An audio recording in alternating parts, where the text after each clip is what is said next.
So as a lot of you know, Call of Duty World War II has come out, well it came out 2 weeks ago, and that would mean that a lot of Call of Duty fans have been going very crazy on it. But I recently got this game, and I've been playing it for a day or two, and well, here are the things what I think about it. That made no sense, just cut to the divisions. So officially there is the infantry, the airborne, then there is the armored, which is like heavy weapons, and then the mountain. Why it's called mountain, I do not know.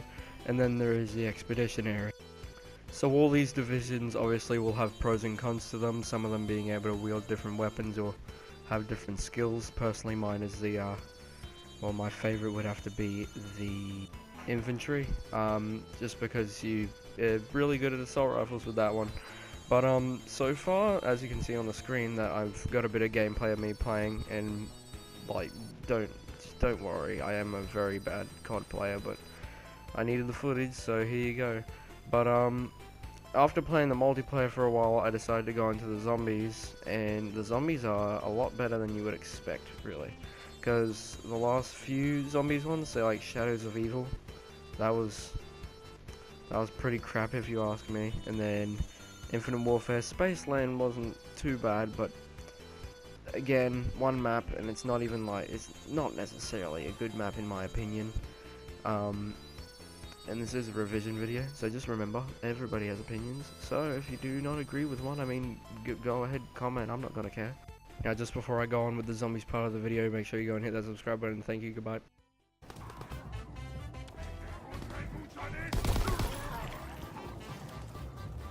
The zombies, the game mode that almost every Call of Duty player gets bored of because they only let one free to the public. But as you can see, this is obviously the free zombies map now. Necessarily, I don't know how to pronounce the name, so excuse me if I can't pronounce it right. Is like the final reach, or right. I don't know. It's got to be one of them.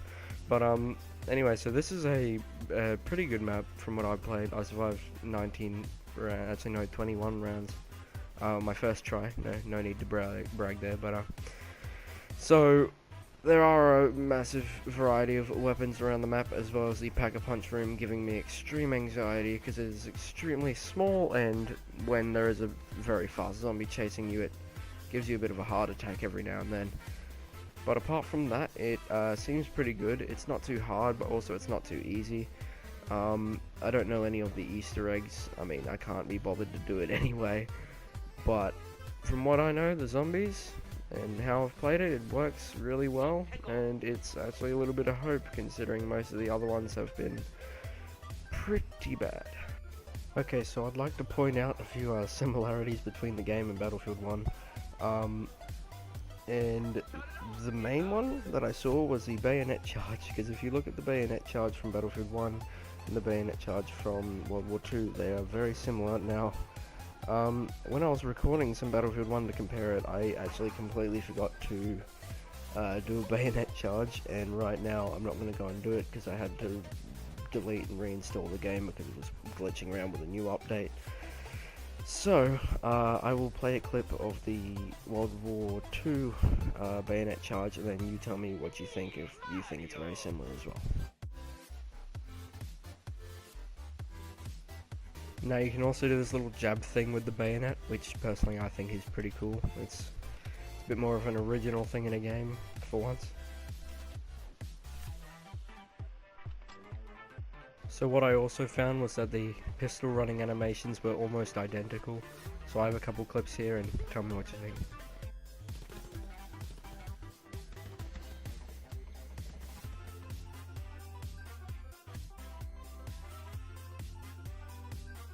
Okay, so it is now the next day, and it is not like 6:30 in the morning, so I can be a little bit louder. But anyway, so as you could see in that clip, they were very similar, not so much animation wise, because the Battlefield 1 was a little bit more exaggerated, but they both have very similar running animations in the fact that they both hold it with one hand, and they, well, even if you look at the third person view, they all run nearly identical. So I just wanted to show that to all you guys. But now it's time for the big question that we've all been waiting for. Is it worth it? Now, this game at the moment is, of course, very expensive. Quite overpriced, if you ask me. But necessarily, is it worth it gameplay-wise? And I'm not going to lie, if you aren't a big, like, World War shooter fan, then maybe it's not for you. But if you are just a Call of Duty player in general and love first-person shooters and ones that work half decently, this one would definitely suit your needs and wants for that category. So necessarily, no matter what I say, don't like take it literally and decide whether you want it just because of this video, because this is simply just because of my experience. And you know, I'm still used to all those other Call of Duties, like the futuristic ones, because they hadn't had a regular one in a while apart from Modern Warfare Remastered. But tell me in the comments if you think that the game is worth it or not, and tell me if you've played it, or add me on PSN at FoxKing8, and I'll be willing to have a few games with you, especially zombies. And that was a voice break, so ignore that. You're probably going to go and put it in the comments right now. But despite everything bad I've said, you gotta get it because it has the bloody PPSH, dude.